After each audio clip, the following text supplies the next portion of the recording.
check.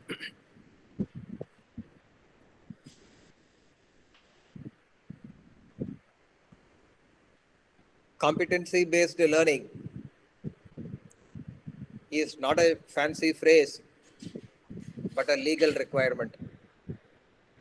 Why is it a legal requirement?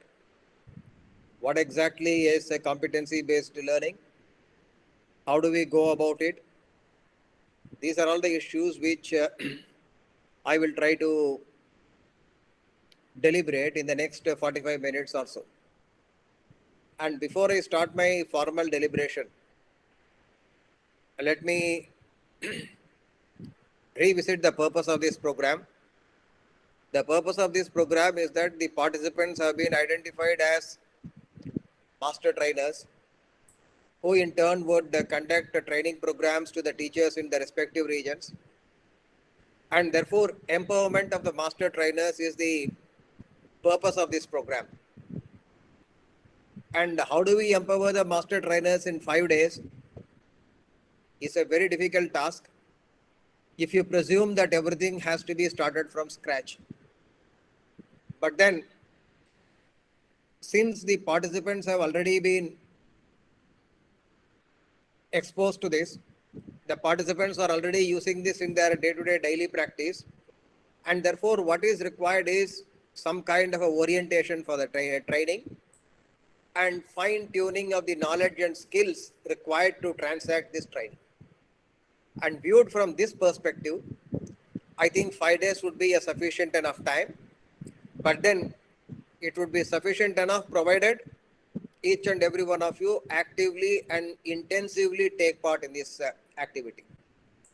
The scheme of the program, as we have already shared the timetable with you, every day we would be picking up one particular competency in mathematical competence, and that competency would be introduced in terms of the spirit behind that competency, in terms of the conceptual idea of the competency, in terms of the transactional strategies of the competency, as well as the ICT component, how can you use it, and most importantly, the assessment of the competency, whether that intended purpose has been achieved or not. And with this introduction, the participants would get 2 sessions to work on their own, consolidate the gains, and in the 4th and final session of the day, you would be sharing what did you work, what did you conclude, what did you find, and what difficulties you have. So essentially, we will have the experts with us for the first and the last session. And for the 2 in-between sessions, it would be respectively done by the participants. And 2 kinds of activities we are envisaging. One is that pair from every region, because 2 have been identified or nominated from each of the regions.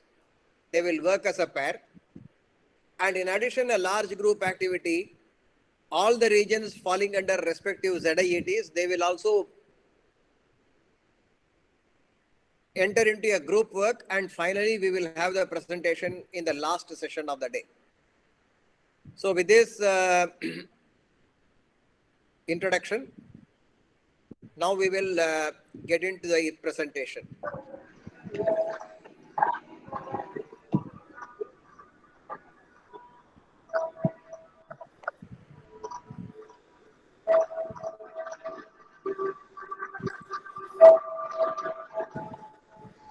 So the topic and theme of this presentation is competency-based learning.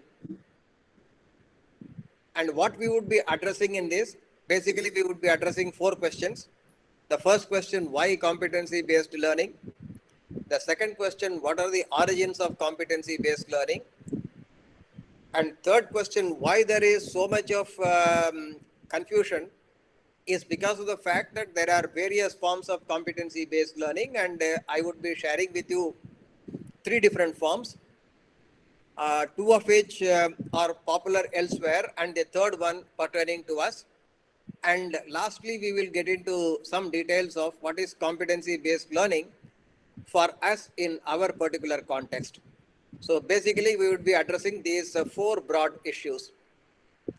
Why competency-based learning? You see, we all might have heard about this saying, a job well begun is half done. I often say that this is not just a common saying, but it is a precise mathematical statement. Why is it a precise mathematical statement? It's for the simple reason, to get any job done well, two stages are involved in the job.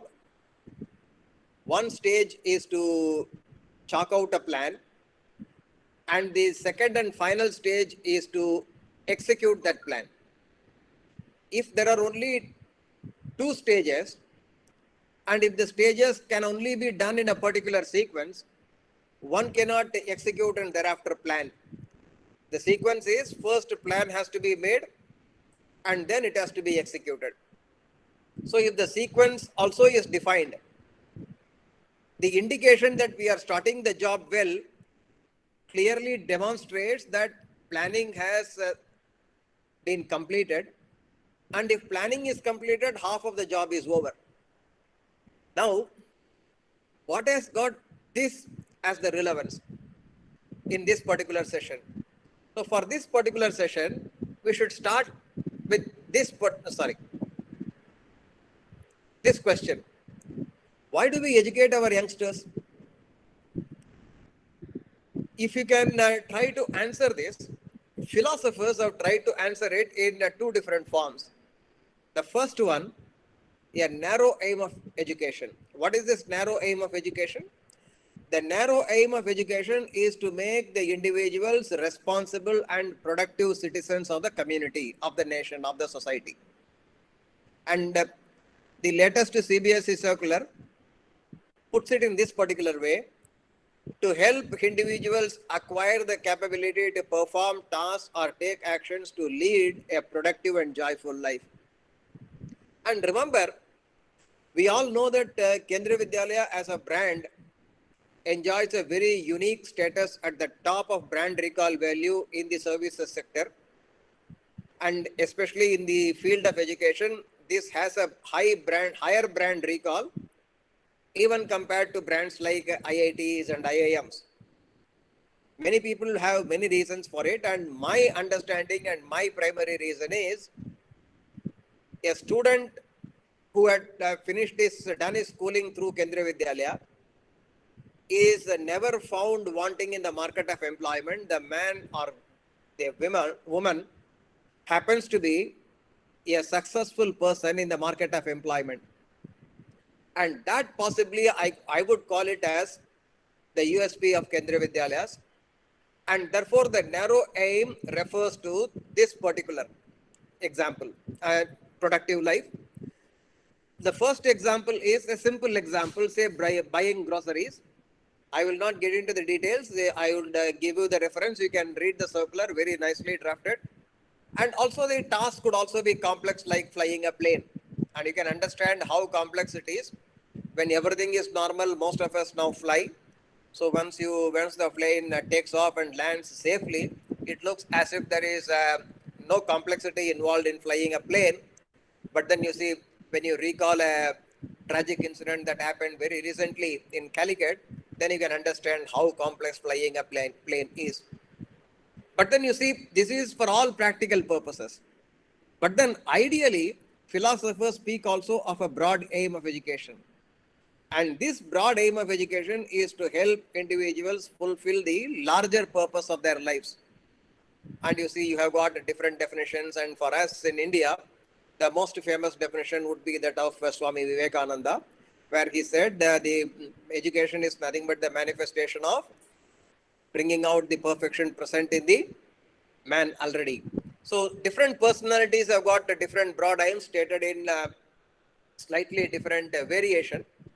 But then to describe and give a shape of action to that description of broad aim is rather a very difficult task. But then to define narrow aim cannot be difficult at all.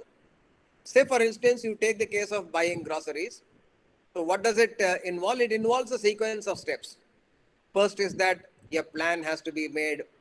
What are the things that are required? A list has to be made. The quantities have to be prescribed. Then correct, the shop has to be located, and before going to the shop, the person should estimate what would be the amount of money involved and carry that money, and then go to the shop, place the order. Once you collect, then you verify whether it is as per your list or not. The bill is made, then you check whether the bill is entered correctly, calculated correctly, then pay the money, collect the change. So if you can look into each one of them, each are small, small tasks. Since most of us have mastered all these tasks, it appears to us as if there is nothing difficult at all. But then you see, the difficulty actually comes to the fore when, as an individual, you are told to buy 5 items, and you didn't bother to make a list of those 5 items. You listen, presume that you have already remembered in your mind, and then proceed to the shop. But then they have to be collected from different shops. So you go to one, finish, go to the next, finish, go to the third, finish, and then go to the fourth also and finish, and presume that you have completed everything. And when you get back home, then you are asked, where is this fifth one? So then you understand, yes, it is not that easy or that simple. So for young students who have to learn many things, each task is important. And that is where the concept of competency-based learning comes into play.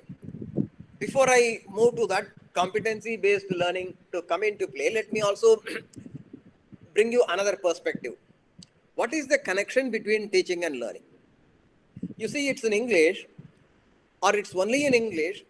Teaching and learning do not share the same root.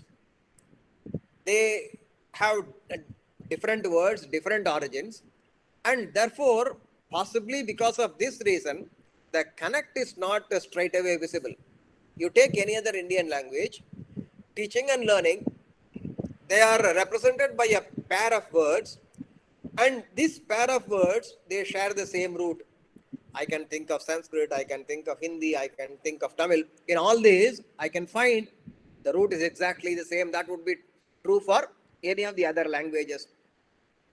So when you analyze teaching, there can be two senses to the teaching when you analyze.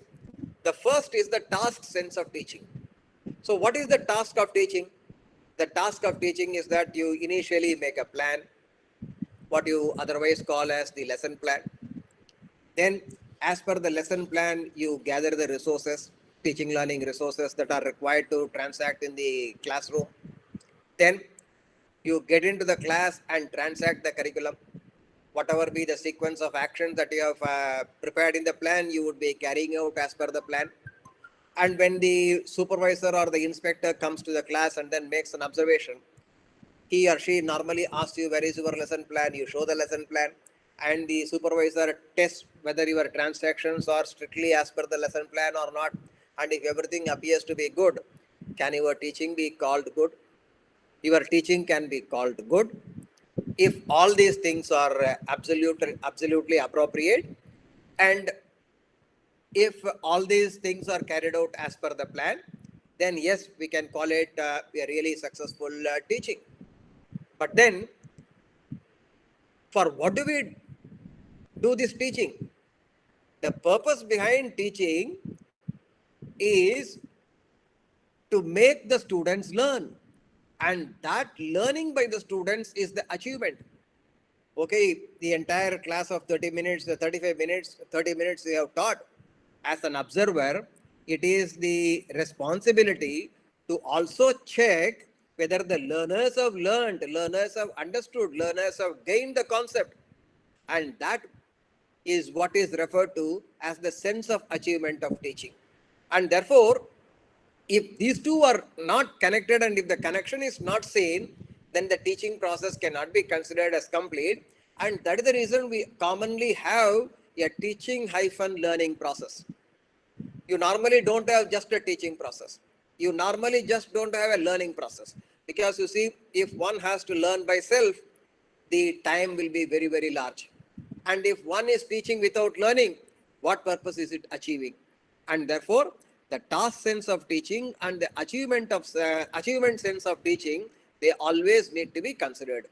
So the task sense of teaching refers to, as I said, the processes of teaching or the curricular transactions.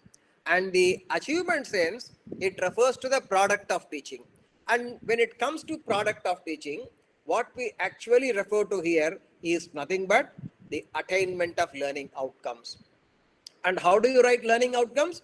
Learning outcomes you write in the form of competencies, whether this competency has been attained, this competency has not been attained, and so on and so forth. So the two senses, task sense and achievement sense. So in a way, our planning is a reverse engineering process.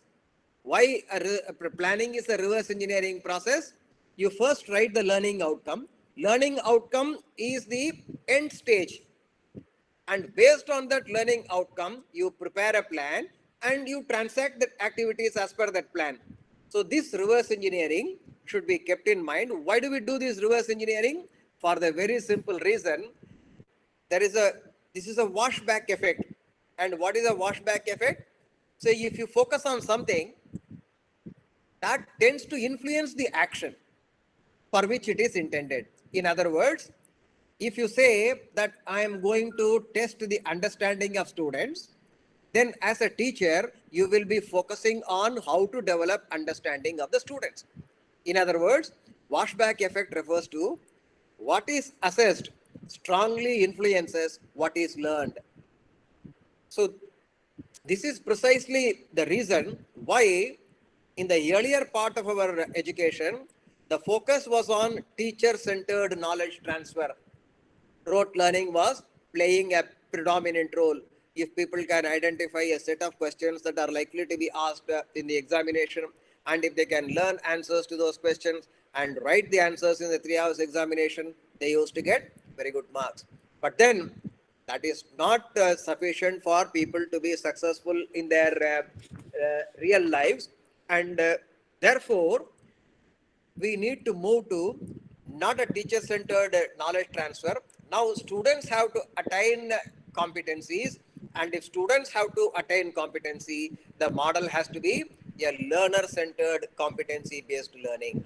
And competency-based learning, in other words, we can also say firmly establishes the connect between teaching and learning. And if the connect between teaching and learning is not there, then the whole purpose of teaching is lost. Now, where did this competency-based teaching learning originate?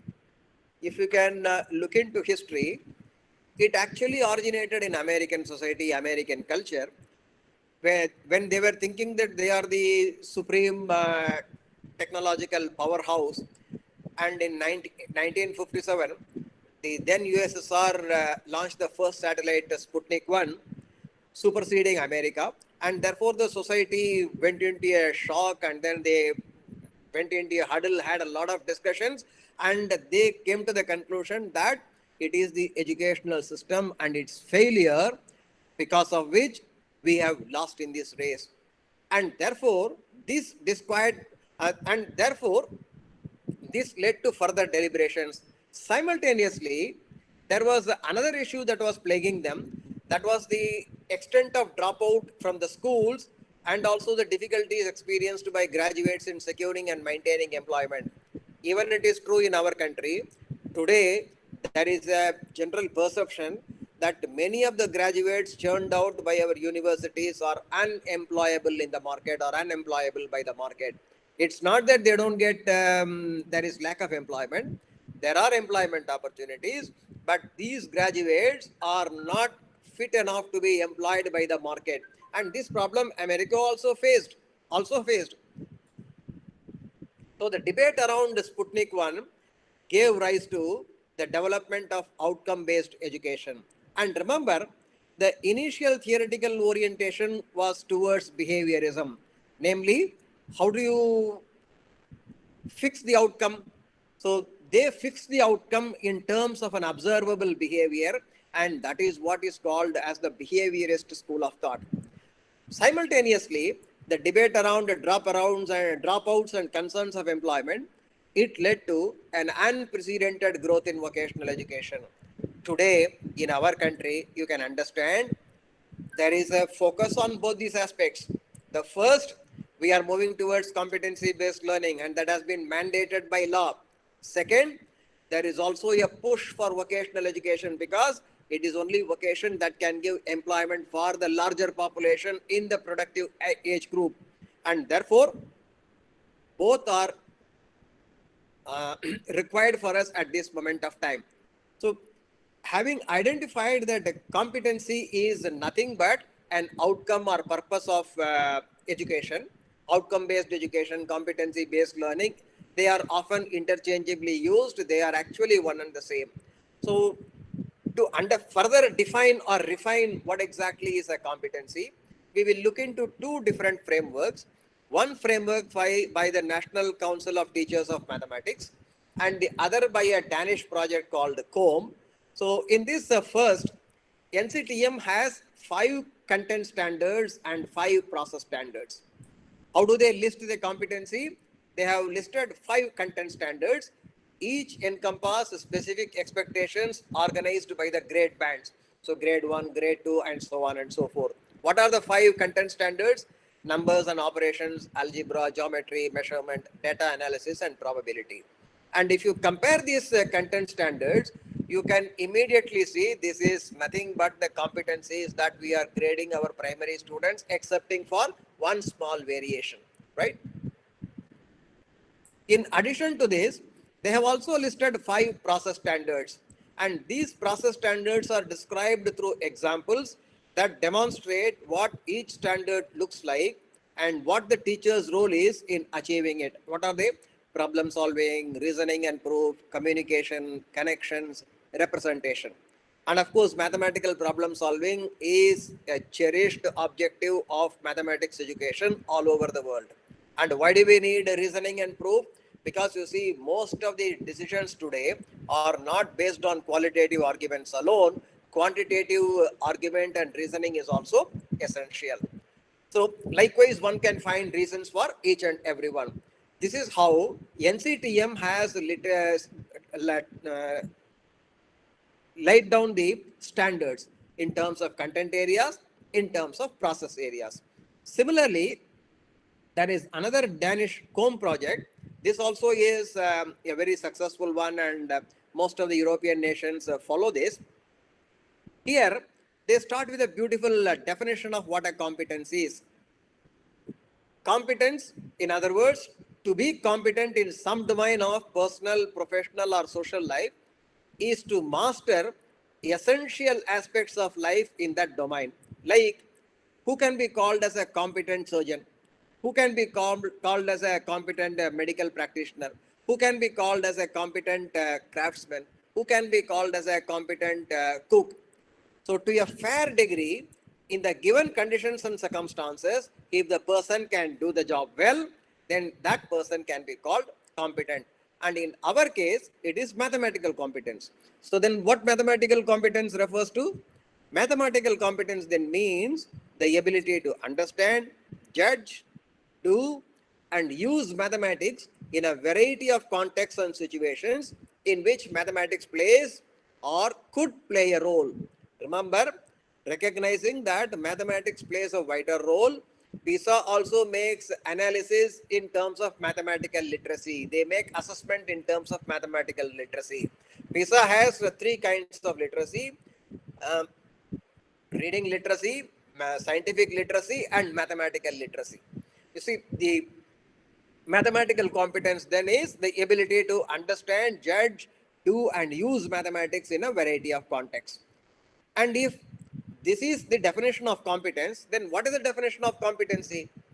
A mathematical competency then is a clearly recognizable and distinct major constituent of mathematical competence. The set of competencies together only make a person mathematically competent.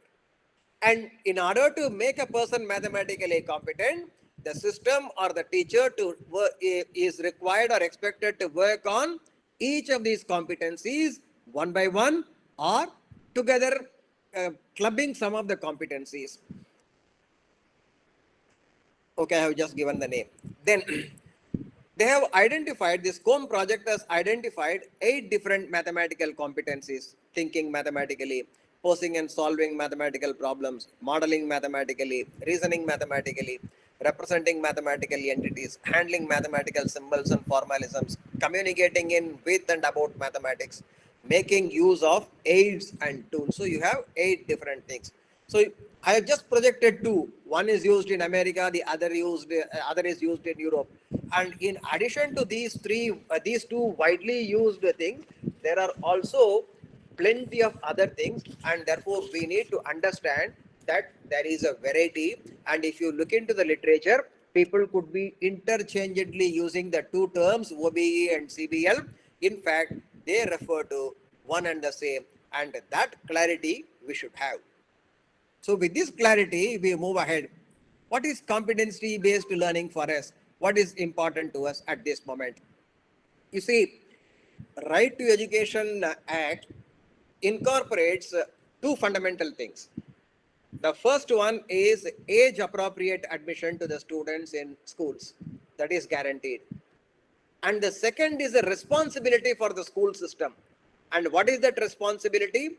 That responsibility is the school should make children acquire that appropriate learning at prescribed at that particular level. Say if somebody is 8 years, at 8 years a person should have certain minimum levels of competence, and that levels of competence should be built and ensured by the school. That is the second part of the RTE. That's the second part of the RTE.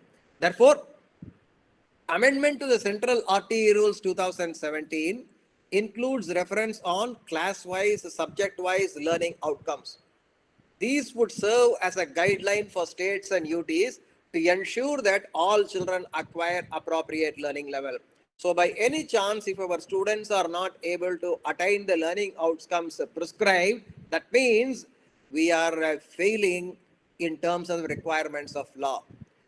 This means that all schools are compulsorily required to follow teaching and learning based on learning outcomes approach. And dear friends, I would sincerely advise you to download this CBSE circular number academic 34/2020, keep a printout, and try to reread again and again, because the essential aspects of this have been listed in that particular circular very well.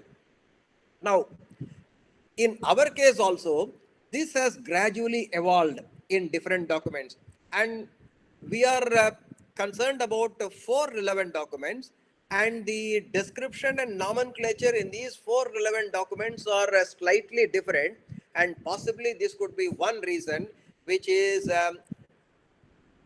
preventing teachers to have a kind of clarity on this aspect. So let us see what are these 4 relevant documents, and then how do we ensure clarity while using each of these documents. The first one is the source book on assessment for classes 1 to 4 in mathematics, and of course source book on assessment in for all the subjects in primary classes is available by published by NCERT. That was published in 2008, and you may recall the fact, as per NC of 2005, there was a drastic shift and change in the approach to curricular transactions, as a result of which the textbooks were revised totally. The earlier textbooks and the present textbooks are completely different from each other, and teachers were at a loss how to use these textbooks, and therefore NCERT recognized a need for giving or providing some kind of an assistance to the teachers on how to make the pedagogical transactions and how to carry out the assessment activities, how to integrate the two, and therefore they came out with a series of source books on assessment. And for mathematics, what I refer to is the source book assessment for classes 1 to 4. The second document that most of us are very familiar with is the Back to Basic Materials for classes 1 to 8, published by KVS in 2016, if I am not wrong. Then, learning outcomes at elementary stage, NCERT 2017. This came at the time when the amendment to the RTE rules were notified by the Government of India in 2017, because now this is binding on all the school education systems. The learning outcomes are achieved by all the students at that particular age level. Then the present pandemics, which has prevented the formal physical functioning of schools, now also the RTE and the age appropriate learning is in force, and therefore if we need to ensure that children learn, then there has to be an alternative academic calendar, and this alternative academic calendar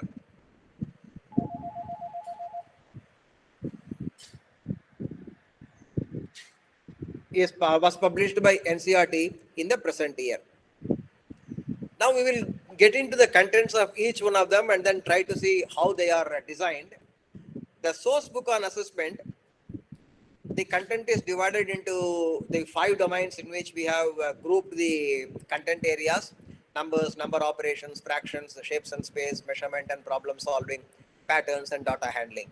Then it contains 135 activities in all. For each activity, they have given 3 different things. What is the conceptual area covered by that activity? What are the materials required to carry out that activity? And a brief set of instructions, what is to be done as a curricular transaction and what is to be done as assessment. So this is what is included in the first material, source book on assessment.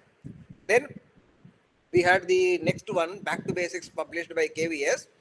They included 4 things, yet in a tabular form: concept, competency or skill, targeted learning outcome, suggested strategies and activities, and lastly, sample learning assessment items. And here again, you can see the targeted learning outcome is the end stage.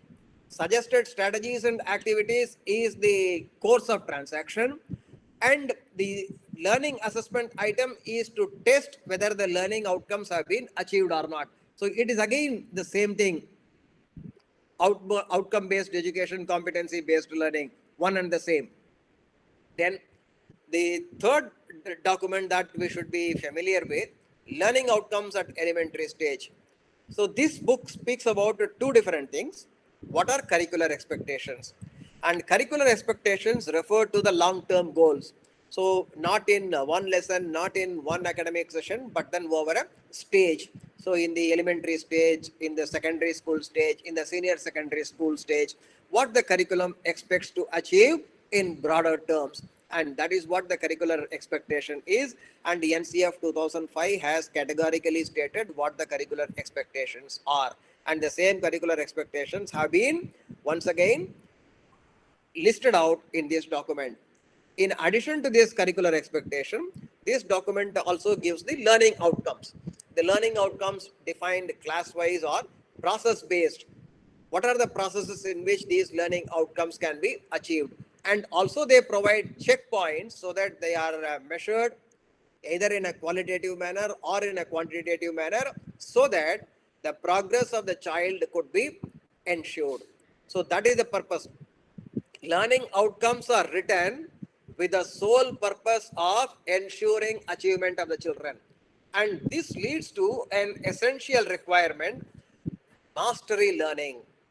That is, when we say somebody is competent, that particular task the person should be able to do in whatever number of times the fellow is asked to do, in whatever slightly variant context the fellow is asked to do. And therefore, mastery learning is also tagged with this competency-based learning. Then this book also lists the suggested pedagogical processes. What should be the strategies? What should be the transactional inputs? What should be the transactional methods so that these outcomes are achieved? So the third document moves to learning outcomes. Now, what are the curricular expectations listed in the book on mathematics?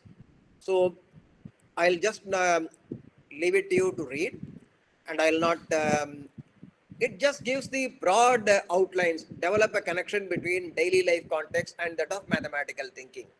You see, when I looked for an example, the immediate thing that struck me is, today you will find that huge advertisements are released by many commercial firms, and especially during festival times, New Year occasions, special occasions, and so on and so forth, they issue advertisements. And what do? They give huge discounts in their sale. There is a model in marketing called deep discounting sale, deep discounts. So whether this concept of deep discount, is it really beneficial? In order to understand this, one needs to have a kind of mathematical thinking. Without mathematical thinking, these issues cannot be explored, these issues cannot be answered. So curricular expectations broadly are listed like this. Then the book is giving all the learning outcomes. So I have taken only few learning outcomes for the learners in class 1, and that too only one I have chosen. The learner works with numbers 1 to 20. You see, working with numbers 1 to 20 is vague, and it can make different meanings to different people. And in order to precisely specify it, then they go under this broad head, classifies objects into groups based on some physical attributes like shape, size, and other observable properties, including rolling and sliding. Recites number names and counts objects up to 20 concretely, pictorially, and symbolically. You see, the three different contexts: concretely, pictorially, symbolically. Then counts objects using numbers 1 to 9. Compares numbers up to 20. When it is said compares numbers up to 20, again it is not very precise. There is certain amount of ambiguity in this. So the next sentence brings in a kind of clarity. For example, tells whether number of girls or number of boys is more in the class. This is the purpose of knowing the concept of comparison. So you do comparison, and using that process of comparison, one draws some inference. And this is one example of drawing inference based on comparison. So this is how the learning outcomes are listed in that NCERT document, and we should be very familiar with each of these learning outcomes.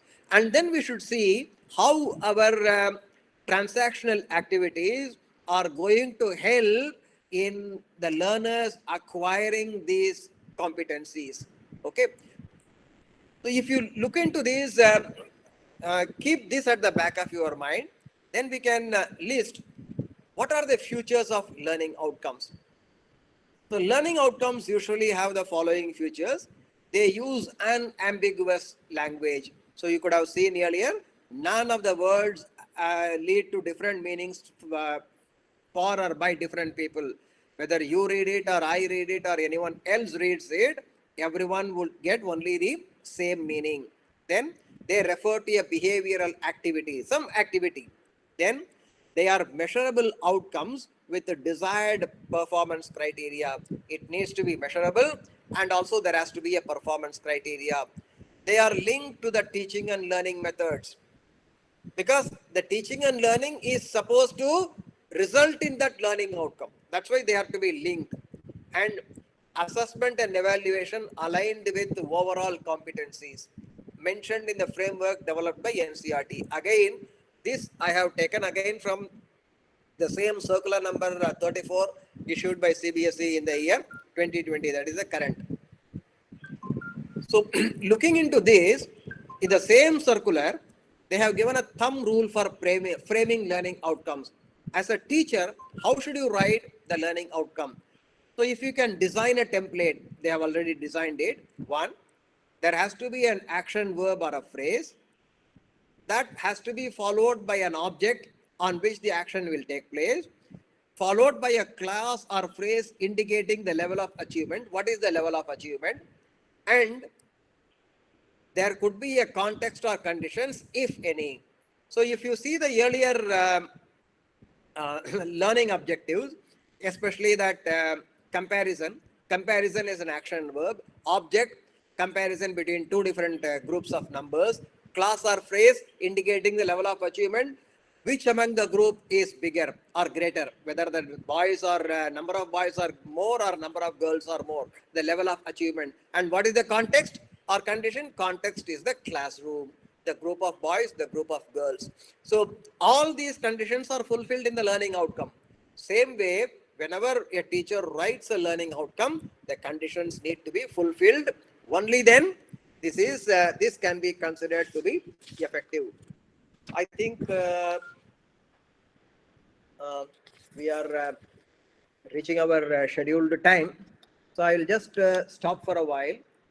And in case if you have any questions, I will take a few questions in the next 2-3 minutes and then go to the last couple of slides. Anyone has any questions?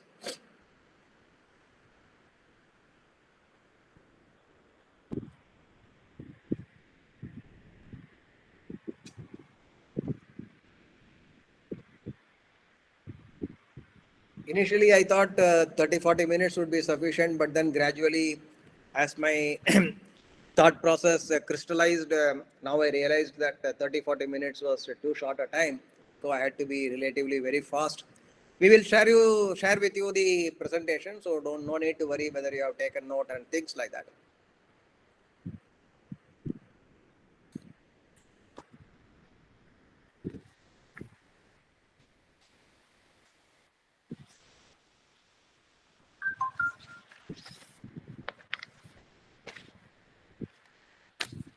So if there are no questions, I move to the